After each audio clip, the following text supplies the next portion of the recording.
un periodista dice que tiene pruebas de la DEA y que ese periodista de repente consideró que era importante hacer un reportaje en estas fechas electorales en México, de pura casualidad.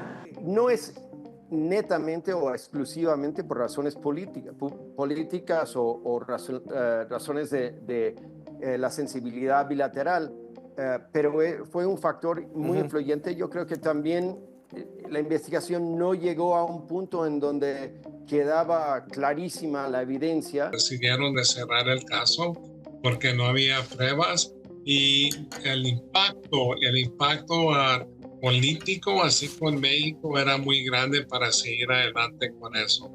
A ver, aquí un punto importantísimo. Usted acaba de usar la frase. Decidieron cerrar porque no había pruebas y además por impacto político o porque no había pruebas suficientes. No existían las pruebas, Carmen. Bueno, Anabel, ¿hay pruebas o no hay pruebas? Pues yo tengo pruebas. Por eso, sí, si tú las tienes, sí las hay. Existen. Sí las hay. Existen. Tú las vas a presentar. Yo las voy a presentar. Julio, tú no tienes idea. Está bien, yo no tengo idea. Tú no tienes pruebas. Tú no tienes pruebas. Tú no tienes idea. En lo concreto, Anabel, en lo concreto, en lo periodístico se tienen que dar pruebas, no interpretaciones, no inferencias, no suposiciones. Señor presidente López Obrador, en muchas entrevistas y reuniones que he tenido en Estados Unidos, me preguntan si su campaña de 2006 recibió recursos del crimen organizado. Preguntó un periodista al Departamento de Justicia y declara: alguien está cerrado el caso y que no me están investigando y que no encontraron nada. Sí, pero esa es una cuestión informal. Yo no acepto eso. Sí, yo lo que quiero es que el gobierno de Estados Unidos se manifieste, porque el presidente de México tiene autoridad moral y tiene autoridad política. Y si no tienen pruebas, tienen que disculparse. En México, el presidente Andrés Manuel López Obrador echa su resto y propone a unos meses de terminar su gobierno 20 reformas constitucionales para blindar lo que se ha alcanzado y también para profundizar la transformación que ha encabezado hasta este momento. Esto será, sin duda alguna, materia de debate en todos estos meses. Mientras eso sucede, queda al descubierto la complicidad de medios internacionales, también nacionales, con intereses de Estados Unidos, y también queda al descubierto al mismo tiempo el espíritu entreguista de Xóchitl Gálvez. Hoy hablaremos de eso en Río.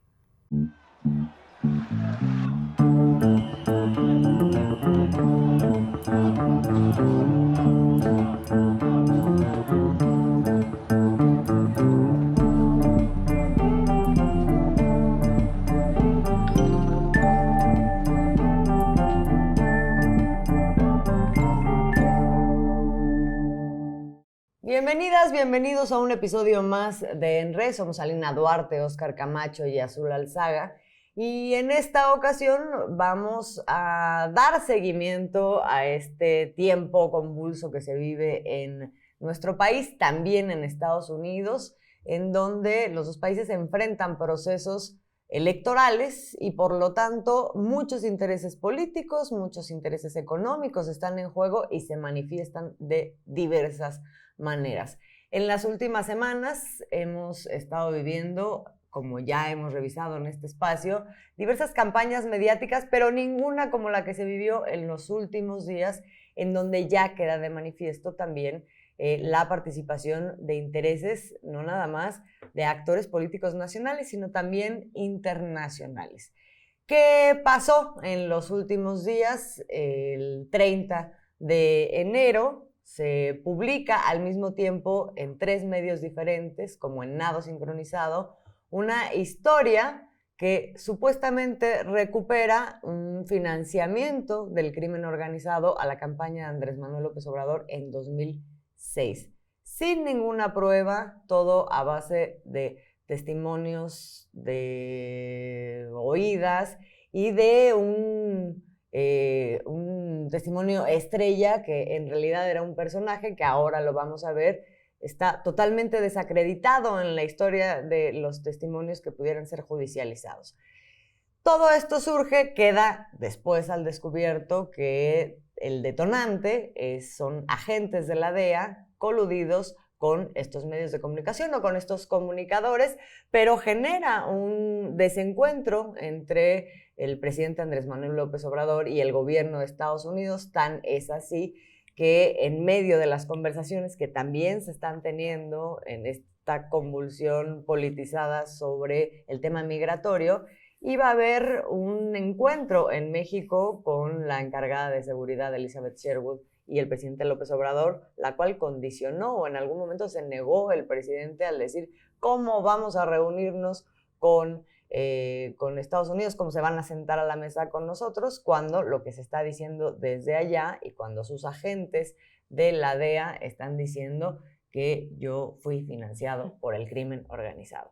Finalmente, esto pues derivó en una llamada del presidente Joe Biden que desarticuló, digamos, esa primera intención del presidente López Obrador de no recibir a Sherwood, y se recibe, queda, digamos, se aterzan otra vez las conversaciones entre el gobierno de México y Estados Unidos, pero sí queda patente la insatisfacción del presidente de México, López Obrador, y queda también muy patente pues que existen ahí intereses de grupos en Estados Unidos, de agencias, de parte del gobierno de Estados Unidos, que quieren de alguna manera pues generar una inestabilidad en México, justamente en medio de este contexto electoral, que también es un contexto electoral, repito, en Estados Unidos. Vamos a ver parte por parte en qué consistió este reportaje, pero sobre todo cómo se fue desmantelando de una manera muy evidente, probablemente en uno de los ridículos periodísticos más grandes de los últimos tiempos. Alena, Oscar, vamos viendo parte por parte. Sí, hay que señalar que este supuesto reportaje, porque sería muy difícil llamarle reportaje en sentido estricto y profesional, ¿no?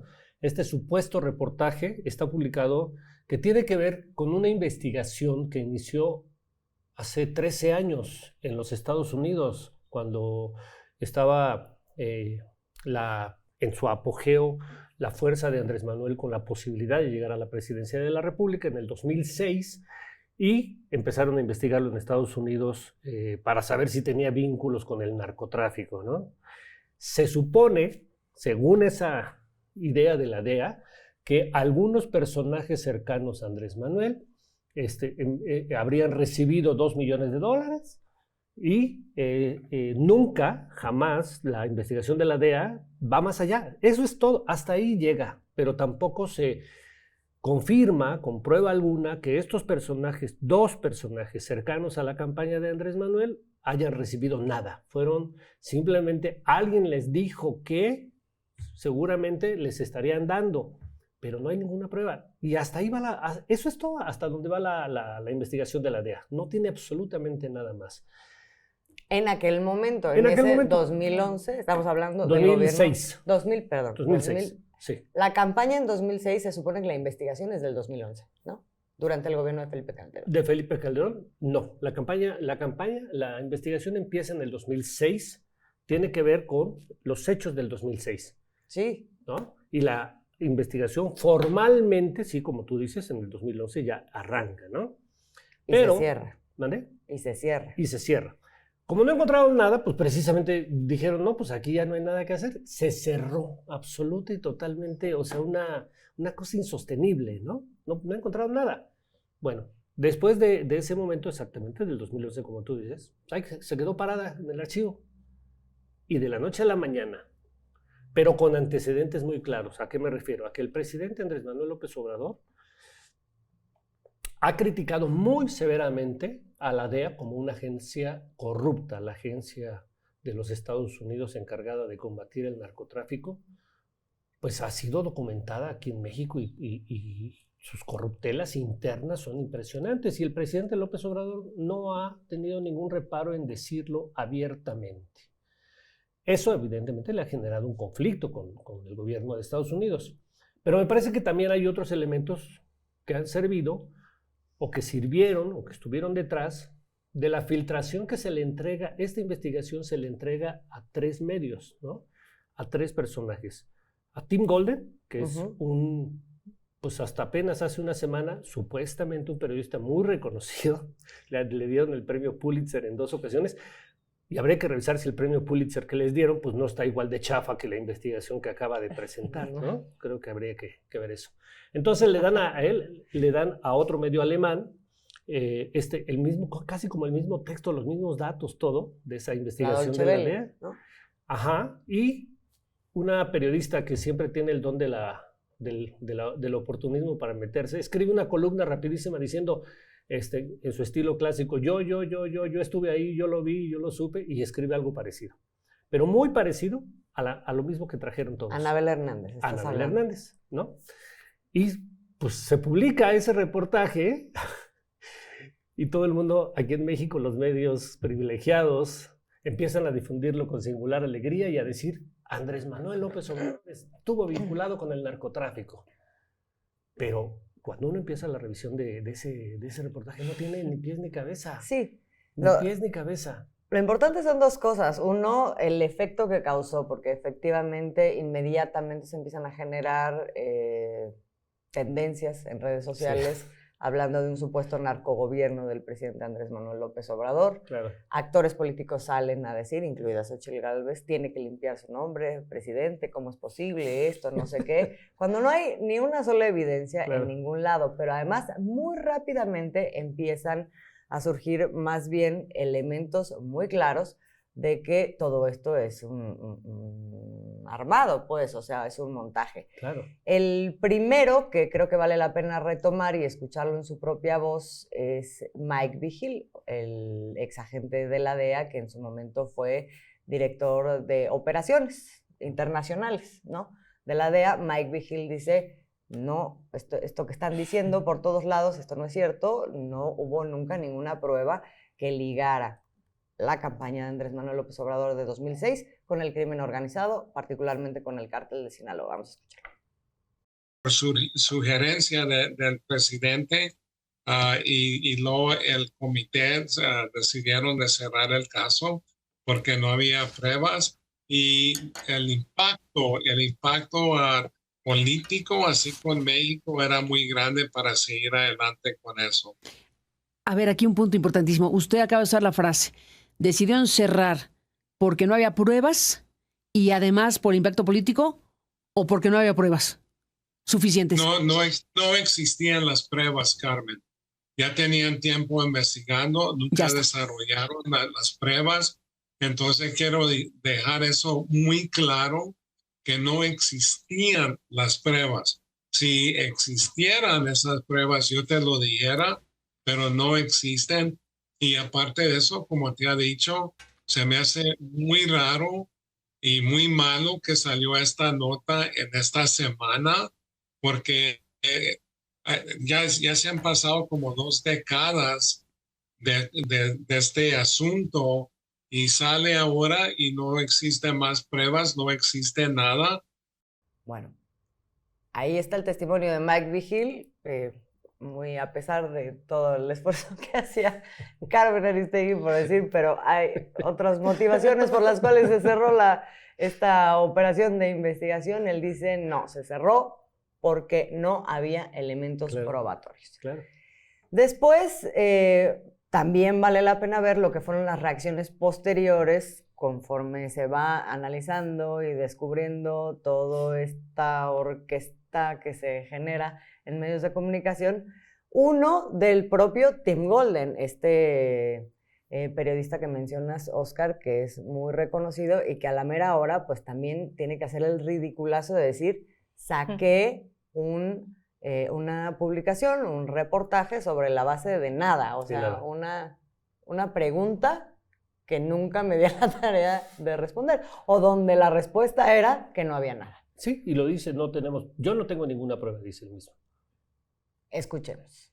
No es netamente o exclusivamente por razones políticas o razones de la sensibilidad bilateral, pero fue un factor muy influyente. Yo creo que también la investigación no llegó a un punto en donde quedaba clarísima la evidencia.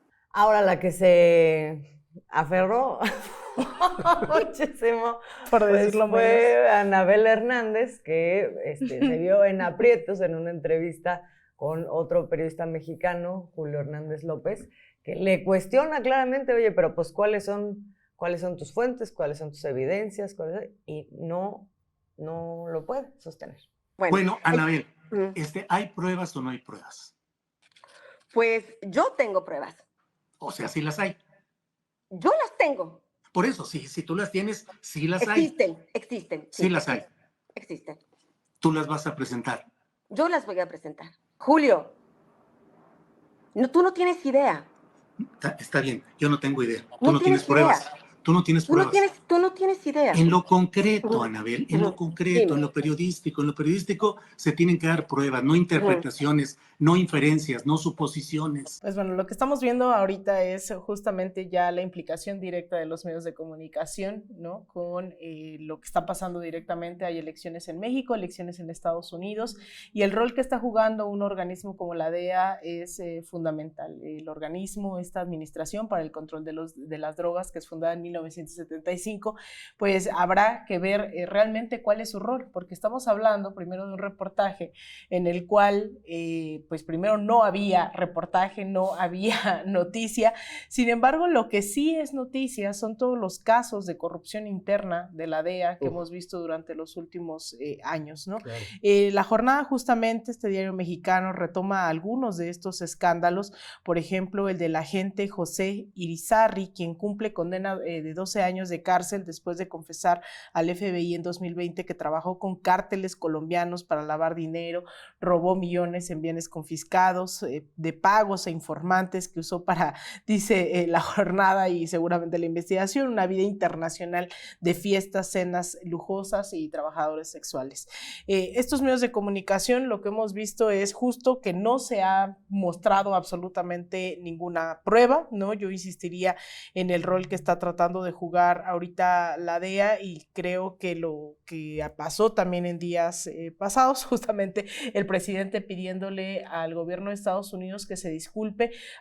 La Casa Blanca lanza un comunicado muy escueto diciendo que se trató el tema de migración, el tráfico de drogas, etcétera, etcétera, cuando realmente no había nada sobre la agenda que estuviera insinuando que Biden iba a llamarle por teléfono, ni mucho menos. Es decir, el presidente, creo, también hay que destacar, actuó con mucha claridad sobre este punto, porque hemos visto, y eso lo ha revelado Wikileaks, lo ha revelado diferentes fuentes, durante el año 2006 en adelante, pues la política exterior de México estaba directamente ligada a esto que Estados Unidos llama su interés de seguridad nacional. Y ahora lo que vemos es también un presidente que no solo le responde, sino que por la vía de los hechos, nuevamente volviendo a la DEA, pues ha cambiado la dinámica misma de cómo es que la DEA funciona en este país. No solo es la DEA, no solo es el FBI, son todas las agencias internacionales que operan en territorio nacional, que durante esta administración se vieron obligadas a estar informando cuántos agentes están operando en territorio nacional, qué están haciendo, rindiendo un informe, contrario a casos que pues ya hemos visto en otros momentos, donde la DEA pues entraba hasta la cocina, hacía absolutamente lo que les daba la gana, e incluso casos, ¿no?, como el derivado de este agente de Kiki Camarena, que es asesinado, pero después Estados Unidos se toma la atribución también de venir y hacer lo que le plazca para dar con los sospechosos, para dar con lo que ellos pretenden. Entonces, creo que el rol de la DEA no es nada más filtrar o no esta información, sino tener un rol activo de acuerdo a ciertos intereses, porque también la DEA no es homogénea, como podemos ver. Estos escándalos que se suscitan también tienen que ver con el hecho de que hay ciertos intereses que se forman en lo individual, de grupos, a lo interno del Departamento de Justicia, del Departamento de Estado, de la DEA. Es una locura creer que un organismo como la DEA, que se supone que está en cuantos territorios, pues no solo no haya detenido, por ejemplo, en Colombia el tráfico de drogas, sino que pues ha ido incrementándose, ¿no? Claro. Y la DEA ha estado presente en esto. Entonces yo creo que este tema de la DEA en específico pues da para muchísimos análisis. Y que mucho opera históricamente también la DEA y estos grupos de interés que están ahí enquistados a través de filtraciones. Una cosa muy similar sucedió que fue en 2020, 2021, cuando se filtra todo el asunto de la detención de Salvador Cienfuegos. Claro. ¿No? O sea, es el mismo modus operandi a través de ciertos medios y con pocos elementos, etcétera, en un momento electoral en Estados Unidos. Porque no nada más son acciones que apuntan, digamos, al encuadre mexicano, sino también al de Estados Unidos y a la pugna entre republicanos demócratas y al interior de los republicanos y los demócratas también sus propias divisiones. Déjame nada más comentar que esta participación de la DEA no puede ser vista como aislada. Es una estrategia nacional el uso del FBI, de la CIA y de la DEA, por citar tres de las más injerencistas agencias de los Estados Unidos. Siempre son utilizadas por el gobierno de Estados Unidos, estas tres agencias, el FBI, la CIA y la DEA, para generar las condiciones que permitan o un golpe de Estado, inventando siempre una serie de falsedades. En Chile inventaron que el comunismo era peligroso y llegaba y le dieron un golpe de Estado a Salvador Allende. Inventaron que había armas nucleares en Irak para invadir Irak.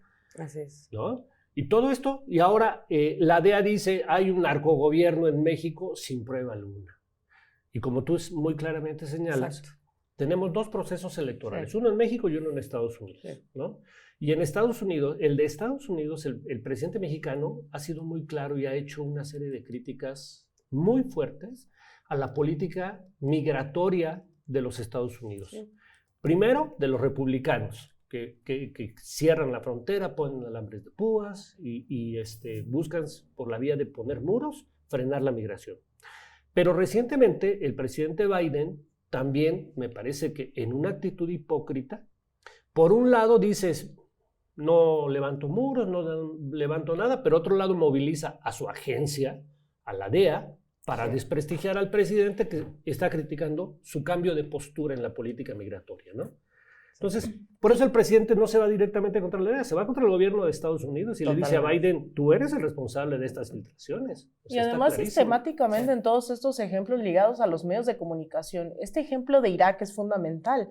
Ustedes recordarán que fueron los medios de comunicación quienes empezaron a replicar la idea de que había armas químicas, mucho menos, y después salió el New York Times a pedir disculpas, años después, por decir que no habían tenido las pruebas suficientes, mientras eso había legitimado una invasión cuando en ya otro habías país. Destruido Irak, ¿no? Entonces, o sea, eso, el otro caso, ¿no? Juan Orlando Hernández, que llama la atención porque están usando el discurso que salió del Departamento de Estado en ese momento ante la detención de Juan Orlando Hernández, expresidente de Honduras. A Juan Orlando Hernández lo dejaron gobernar todo su mandato y fue hasta las elecciones que el nivel de repudio ya no podía sostener un presidente como él, que defendiera los intereses de Estados Unidos y que permitiera abiertamente el narcotráfico, que entonces la DEA, después de las elecciones, se enteran que sí estaba implicado en tráfico de armas, en tráfico de drogas, lo detienen y es extraditado a Estados Unidos. Eso también habla, ¿no?, de un Estados Unidos que obviamente está enterado, que usa a los medios y a estas agencias a conveniencia propia y que desecha también a esa derecha que ya no necesita en el momento que ellos quieran. O sea, se llame Juan Guaidó, se llame Juan Orlando Hernández, se llame Yanine Áñez, se llame exactamente a todos los que utiliza para golpes, para este tipo de cosas, después los desecha. Y los medios de comunicación, en el mejor de los casos, el New York Times, con quien se reunió, además, Xochitl Gálvez en Estados Unidos, pues termina disculpándose, ¿no? O sea, pero no es la generalidad de los medios de comunicación. O sea, ahí se disculpó, pero otros lanzan estas estrategias, publican, las defienden y se las creen. Además. Y siguen, porque eso se mantiene presente todavía en la discusión pública, ¿no? O sea, esta duda que se queda sembrada en el aire y sobre la cual podemos seguir construyendo esta noción de que hay un narcogobierno, ¿no? Y de que entonces hay que proteger a México, o sea, y decimos proteger a México y entonces decimos que Estados Unidos intervenga para proteger a México de su narcogobierno y de una democracia que está en riesgo, ¿no? Que ese es el otro relatito, que ahorita vamos a ir a eso. Pero esto que dices es muy importante, Oscar y Alina, porque hace muy significativo entonces el hecho de que el presidente de México haya hecho público todo el proceso, quiénes están involucrados, a quién estamos señalando, específicamente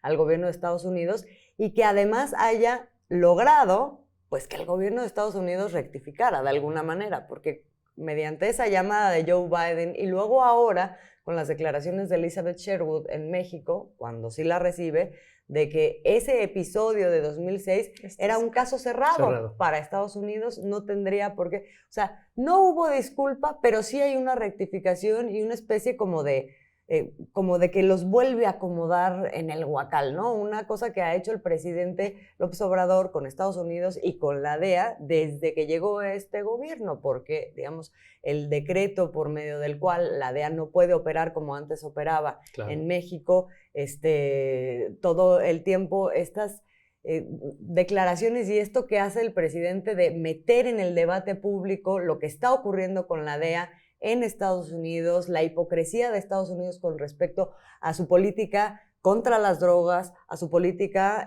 migratoria, ¿no? Cuando lo hace público, entonces de alguna manera desactiva y todas las veces ha obligado que Estados Unidos se tenga que replegar tantito, ¿no? O sea, eso no quiere decir que no esté al acecho, pero importante que por lo menos en este momento se desactivó de una manera muy impresionante, sobre todo si vemos justamente estos otros ejemplos en donde, y estaba yo recordando justamente también Bolivia con el caso del supuesto fraude que se había cometido en las elecciones, y ahí la agencia no fue la DEA, pero fue la OEA, ¿no? Claro. En donde dicen hubo fraude, no sé qué, y al ratito también pidiendo disculpas diciendo no había pruebas de ningún fraude, no sé qué, pero ya había sido el golpe de Estado. Y ya habían asesinado a más de 50 personas. Exactamente, claro. ¿no? Por eso es importante ubicarlo, porque además todo esto se da en el mismo encuadre en donde la candidata Xóchitl Gálvez justamente va a decir a Estados Unidos que México está en un gobierno, si no narcogobierno, negligente, pero ahí está el tema del crimen organizado, que con qué caradura llega a decir de manera inédita. Siempre habíamos tenido problemas con el crimen organizado y con la seguridad, pero lo que hoy vivimos es inédito. Dice Xóchitl Gálvez en Estados Unidos en el Wilson Center. Y por otro lado dice, nuestra democracia está en peligro y necesitamos que pongan atención para que prácticamente lo que está diciendo es que nos intervengan. Pues yo esto lo he llamado esta gira de la pleitesía, ¿no? Que pareciera que ya también es una suerte de ritual de las derechas en América Latina, el ir a determinados lugares, arrodillarse y pedir intervención, injerencia totalmente descarada. Algunos le ponen más flores, otros menos. Sin embargo, este tour de Xóchitl Gálvez a mí me parece maravilloso. Primero, el cinismo es parte del mismo, ¿no? Le reciben esos migrantes a los que llaman infiltrados, pagados, acarreados, como si no hubiese un movimiento migrante consciente en Estados Unidos, producto de la migración que fundamentalmente el prianismo al que representa Xóchitl Gálvez provocó, ¿no? Todo ese despojo del campo, toda esa, pues condenarlos a una vida indigna, pues estamos viviendo todavía las consecuencias de esas políticas. Son esos migrantes que también algunos se organizan dentro de la vida partidista de Morena, quienes se organizaron, la repudiaron, y el gran logro en ese momento de Xóchitl Gálvez es decir, no era yo, ¿no? Y se hunde diciendo, yo salí por atrás, por la puerta de atrás para no confrontar, y eso cree que es una victoria cuando en realidad, pues ese encuentro con los migrantes que ella decía que iba a tener, pues totalmente era una farsa, ¿no? Es ciertos migrantes de escuelas privadas con las que sí se puede reunir. Después es justamente decir que en el Consejo de las Américas es donde se reúne también Xóchitl Gálvez, en donde el director emérito es John Negroponte, que es uno de de los personajes también más siniestros. En algún momento fue embajador también de Estados Unidos aquí en México, pero estuvo a cargo de varios golpes de Estado de la región, una de las cosas favoritas de Estados Unidos, ¿no? Ese personaje, y después va al Wilson Center, en donde está la esposa de Joe Negroponte, Diana, ¿no? Al lado, y es en donde pues prácticamente se entrega, ¿no? Xóchitl Gálvez y pide esta intervención, y como cereza del pastel se reúne con Luis Almagro en la OEA, además de estos medios de comunicación, el New York Times, el Washington Post, estos medios que se han caracterizado por tener una línea editorial contraria al gobierno de México. Y en esto hay que resaltar, ¿no? O sea, el entreguismo no solamente viene de Xóchitl Gálvez, también han ido a estos centros los Juan Guaidó, han ido los Fernando Camacho, quien orquestó el golpe también, no, Yanine Áñez fue como el rostro, pero Fernando Camacho, que es de esa ultraderecha boliviana, también hizo un recorrido muy similar. Juan Guaidó también estuvo ahí en la OEA, estuvo también en estos llamados centros de pensamiento, que varios ya les dicen estanques de pensamiento, pero sí valdría la pena escuchar para que no se interprete que esto es parte de una conspiración lo que estamos planteando.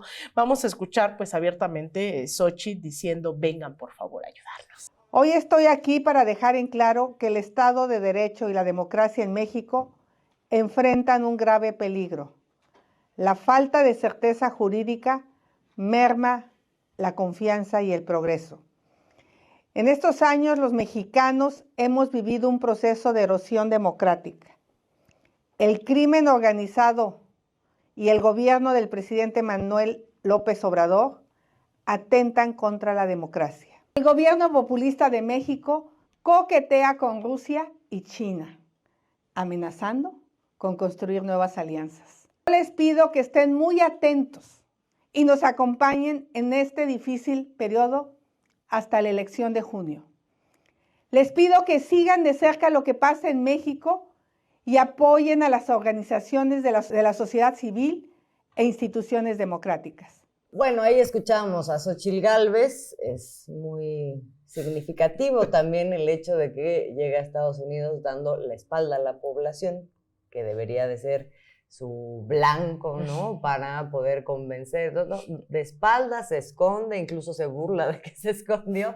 Y de cara, o más bien en complicidad o en alianza, y pidiendo abiertamente alianzas con esta oligarquía voraz en Estados Unidos, que además probablemente también ha sido asesina. Entonces, sí. Déjame hacer nomás un paréntesis antes de pasar al otro tema, porque creo que también vale la pena señalar cómo medios de comunicación tan importantes se prestan a este tipo de campañas, ¿no? Y aquí en México se ha querido reivindicar y decir, es que Tim Golden, que es el que publicó el reportaje contra el presidente, tiene 2 premios Pulitzer.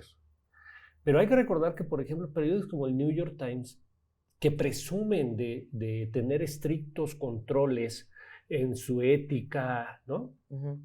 Pues han tenido periodistas que durante años inventaron historias, inventaron reportajes, y terminó por descubrirse que inventaban esos reportajes, que les dieron premios Pulitzer y que fueron historias falsas, inventadas. Entonces, pues lo que vemos hoy con ciertos periodistas es algo que creo que vale la pena. O sea, no hay periodistas con prestigios eternos, ¿no? Ni con éticas eternas. Entonces, pues Tim Golden pudo haber sido un gran periodista, pero hoy está demostrando pues, que está en la escoria del periodismo. Le encantó sumarse a la escoria del periodismo con textos falsos, sin el más mínima consistencia profesional, sin el sentido de la ética de, a ver, voy a revisar mis fuentes y ver qué cosa es cierta y qué cosa no es cierta. Lo mismo Anabel Hernández, o sea que en un momento determinado y de manera contradictoria, hoy dice que el presidente sí tuvo que ver con el narco, pero hay una declaración hace apenas unos meses o no tiene más de un año donde ella dice, yo ya investigué al presidente Andrés Manuel López Obrador y no le encontré nada. Y ella asegura que estas pruebas las sabe desde al menos 2020, claro. Una cosa así, ¿no? Sí, no, bueno, ya una esquizofrenia. Impresionante. Bueno, impresionante. Y por eso se puede asegurar que estamos hablando de otras agendas que no tienen que ver con el periodismo. Y no solamente tiene que ver con las mentiras que se dicen, sino con aquello que se deja fuera del encuadre de lo que quieren transmitir. Y ahí vuelvo a esto que comentabas de la DEA y la corrupción de la DEA. De eso nadie habla, no se habla en la prensa, eso nadie lo pone como marco contextual cada vez que hablamos de la DEA, ¿no? La DEA sigue siendo como este verificador, agente además, verificador, ¿no? autorizado, ¿no? Y que combate el narcotráfico pulcrísimamente. Y no se dan a conocer nunca cosas que, o sea, esto que mencionabas de este agente Irizarry, no fue un garbanzo de libra, o sea, no fue un accidente. Sí, ¿no? Hay por lo menos otros 2 casos que plantea, bueno, este mismo cuando fue interrogado decía, a nosotros nos dejaban hacer lo que sea en las Américas, digamos, o sea, no nada más era en México, claro, era en otros países también, a partir de operaciones que tenía la DEA y donde los países dejaban que actuaran con manga ancha. Otro caso fue el de Nick Palmeri, que era el agente de la DEA en México, el jefe regional de la DEA en México, que también se le encontró, se tuvo que jubilar y luego también lo estaban investigando porque tuvo encuentros con abogados del crimen organizado en México, ¿no? Oh, claro, y sí. luego ahora este otro que, nada más para cerrar ese tema que reporta, o que recuerda más bien la jornada ahora,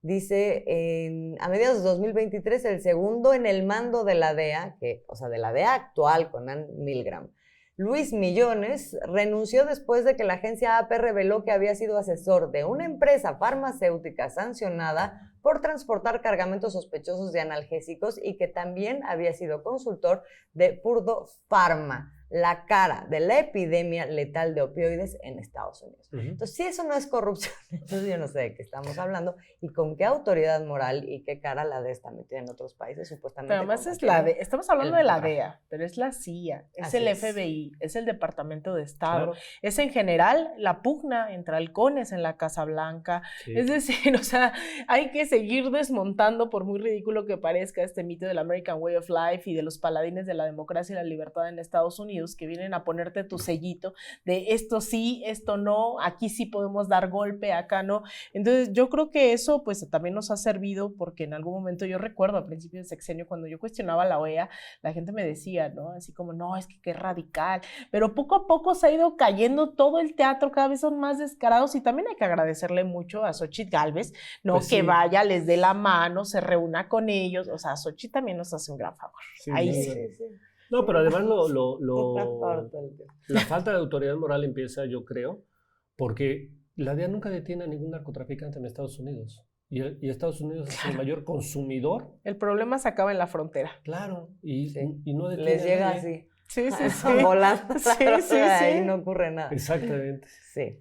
Bueno, pero bueno, decíamos que todo esto está pasando mientras, o sea, el presidente está como a varias bandas, ¿no? O sea, por un lado está desarticulando, desactivando esta nueva campaña que ya relatamos, y por otro lado, decíamos al principio de este espacio, echando su resto con 20 reformas constitucionales que van a ser el tema de conversación y el tema de las campañas electorales, sí, ¿o a claro.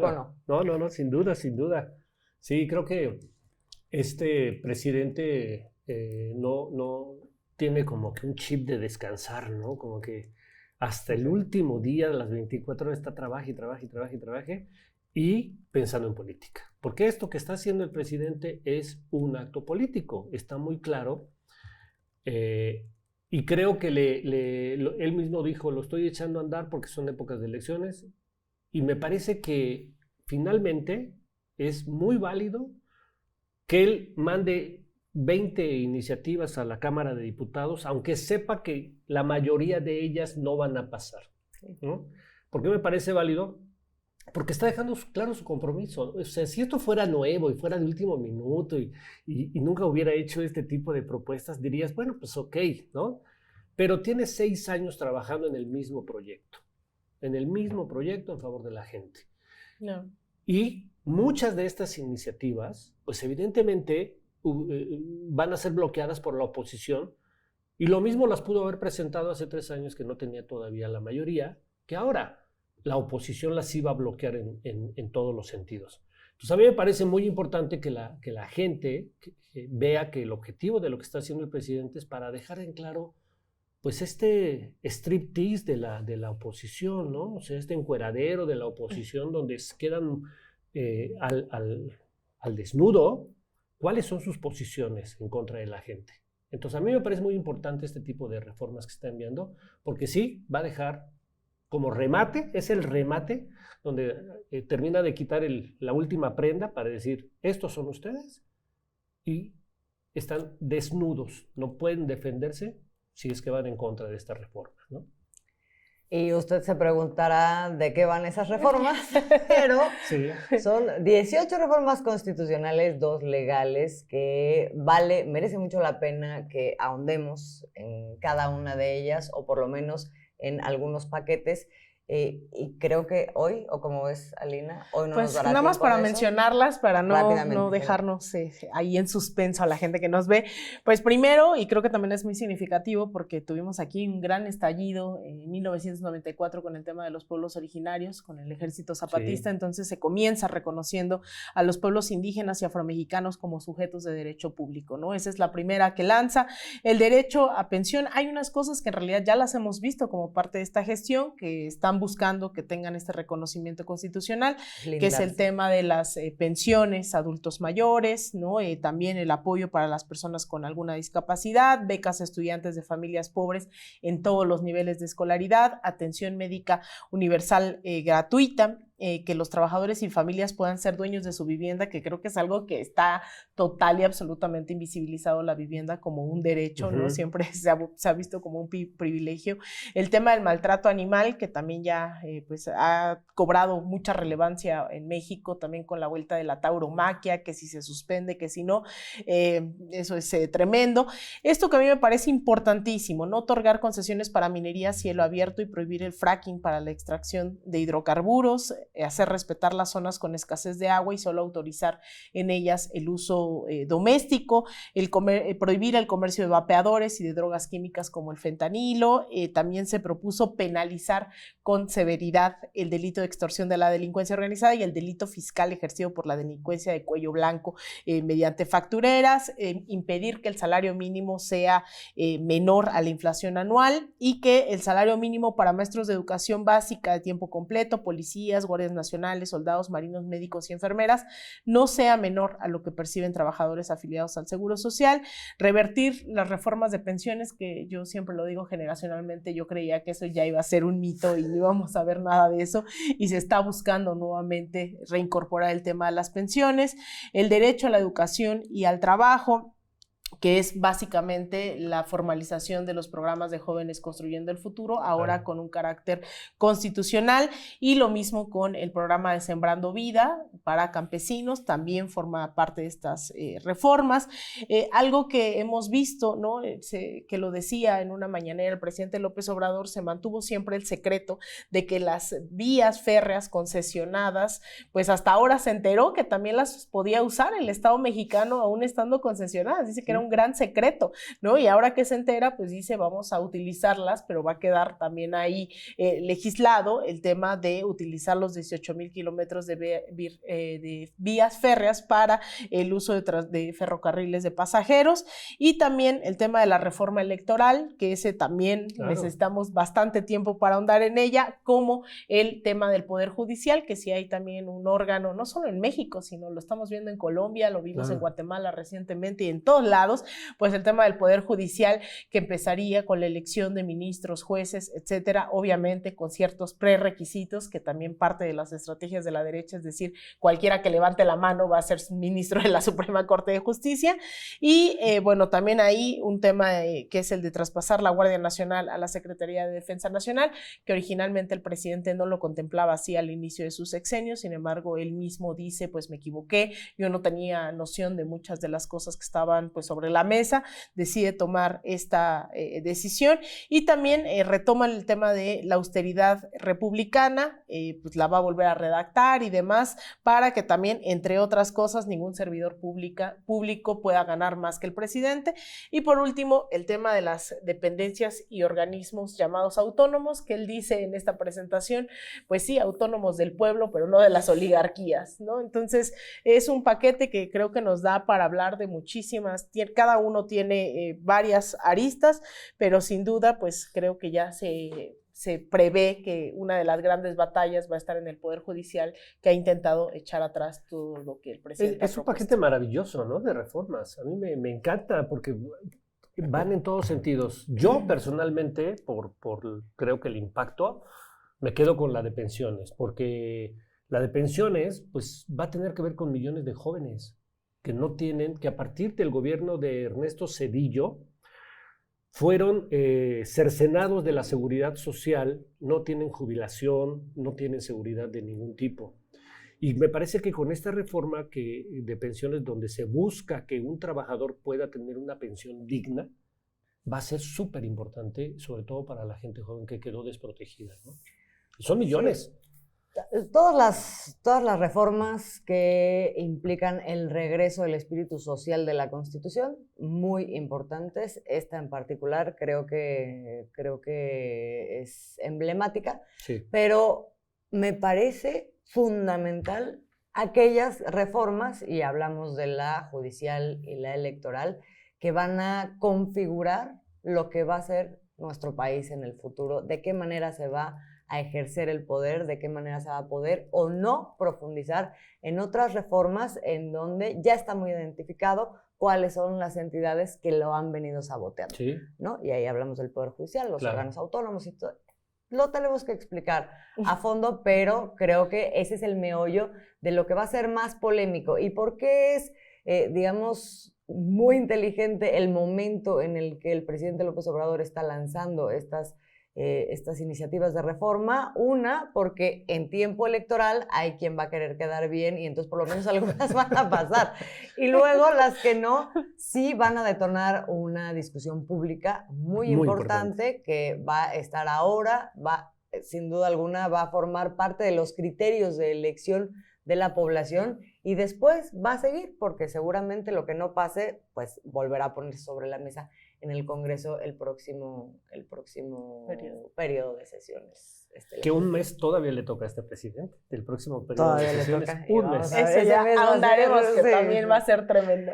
Pero bueno, nos quedamos con esto, ya estaremos profundizando en estos temas. Le agradecemos mucho que nos haya acompañado en un episodio más de En Re. Somos Alina Duarte, Óscar Camacho y Azul Alzaga. Muchas gracias.